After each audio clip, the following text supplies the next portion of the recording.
So yeah, I'm going to talk about my experience as a young mum. So I don't know if many of you know, but obviously I'm only 21, which makes, oh sorry, my light went off, which makes me a young mum because Nevaeh is 5 in 3 days. So yes, I had Nevaeh at 16. And I'm just going to talk about like my experiences and the challenging bits, I guess. You know, finding out I was only 15 and a half, and my biggest fear was my parents and how they'd react and all that. And that didn't go the way my mind thought it would go. So that was the biggest thing for me, because apparently like I was the book smart child, and I think they had high expectations for me. No one actually saw it coming, because yeah, like as far as my dad knew, I was the good girl. So yeah, my experience as a young mum, it was hard. I guess now looking back, I think that every new mum, whether you're young or you're old or you're middle aged, it's not easy, and you never know what to expect when you have your first child. The thing that also got to me was, I saw, oh my god, I say a lot. I saw the day my friends all graduated from high school, I was holding Nevaeh and I was crying. I saw all the pictures and I was happy for them, but a big part of me was like, I should be there. Like, this was my class, this was my year to graduate too. And that was little things like that, and when you do become a mum and all your friends are out partying and doing things together, it's like you lose those friends because you no longer have anything to relate to. Like, I'm talking about bottles and the latest baby brands and new things I tried Nevaeh on, and we lose those things in common. Like, our lives are completely different, from people I used to see every day to people I speak to every now and then, and then that every now and then turned into we don't speak anymore, and I get it. Like, it's no one's fault. Like, everything changes when you're a mum. Everyone who said that they were going to be there weren't really there, and are now high and by people. Like, if you see them, you see them. It's hello. If you don't, then you don't hear from them.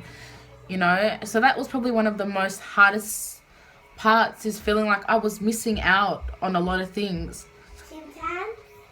2 seconds. Hang on, I'll be back. She wants her Tim Tams. So yeah, I guess it was hard. One of the tough things too was not only not getting acceptance from my parents, but it was, missing out on everything my friends seem to be doing. And I guess when you're a mum, everything changes so quickly. Like, yous are different. Yous no longer have anything in common. Yous no longer have the same interests. Well, they were out partying. I was home feeding and soothing and settling. I guess one of the hardest things too is I didn't have Nevaeh's dad there for the support. I didn't have Nevaeh's dad there for support because he went off overseas to study. So for the first year and a half, I was pretty much a single mum, and he came back and it still didn't work out. I'm not gonna go off and badmouth him, because I don't know. I'm not gonna sit there and talk about that.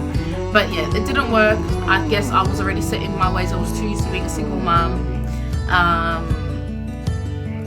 He's been in her life, so that's like a good thing. I can't complain. But I just, yeah. And I guess the best thing I could say to people who are pregnant, 16 and pregnant or younger, is when you're a mum, don't let anyone tell you how to look after your child. Don't let anyone, don't put up with negative criticism, because you don't need it. And if you feel in your heart and in your mind that you are strong enough and you are capable and you can do it, you're gonna do it. You're gonna get through it. And the best plan when you're pregnant is to have no plan. Never have a plan. Never set expectations. Never say, I'm going to do this, or I'm going to do this, and my baby won't do this, and my baby won't do that. Don't do that. Don't have a plan. Because not only that, you set your bar so high, and if you can't achieve it, you feel like a failure. And yeah, you know, him there and his family there, especially when I was homeless for a period of time. But my grandma took me in, thank God.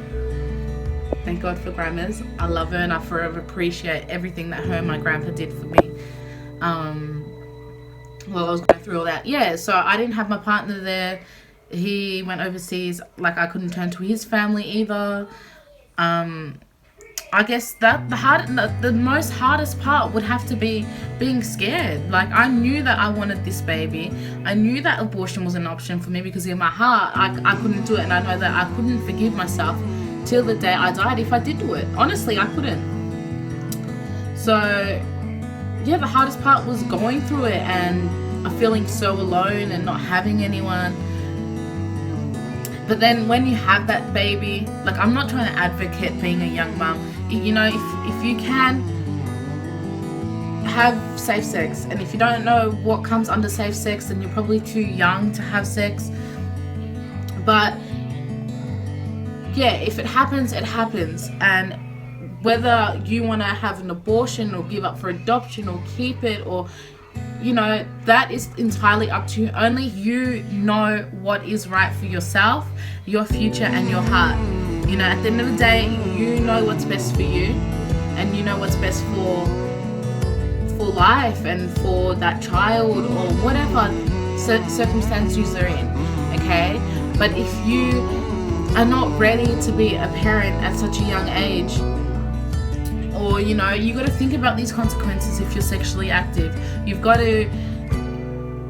My motto is, I always said, if you think you're old enough to have sex, then your mind should be old enough to raise a baby. But in saying that, I do not judge those who have gone and done what's best for them, because not everyone has my mentality. Not everyone has like when it comes to children, like, I'm the biggest sook. I love kids, you know. So yeah, I mean, kudos to all those single moms out there who's done it on their own. Kudos to all those single dads who have done it out there on their own. Kudos to all those teen mums like myself who done it. And my baby is 5 next week, so it feels like, you know, each year gets easier, but look how far we've came from, you know, being so scared and alone and her in my tummy to, you know, now we have our own house. You know, I just enrolled her into school. You know, I've got someone who loves her just as much as I love her, and I couldn't ask for anything better. So this happy face.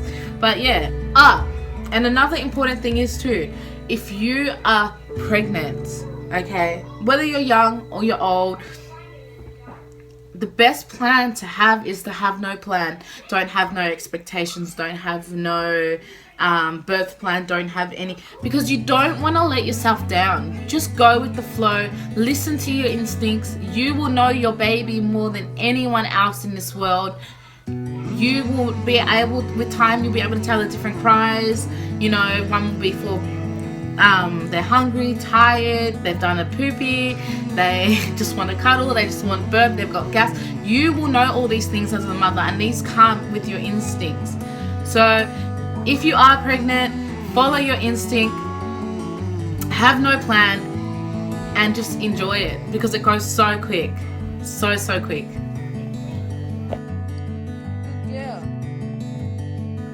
Good girl.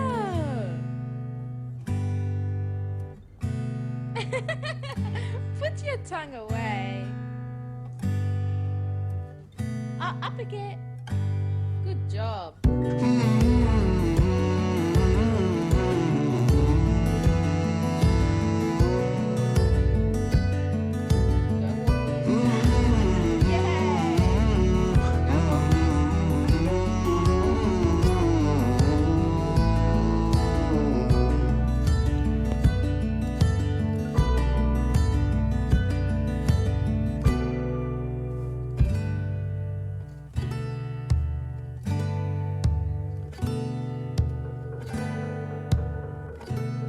I just wanted to show you a bit about my daughter growing up. Also, thanks for watching. I really appreciate everyone who watches this.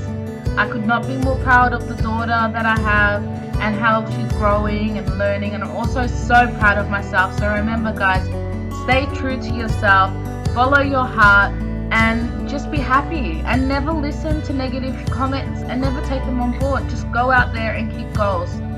You can do this.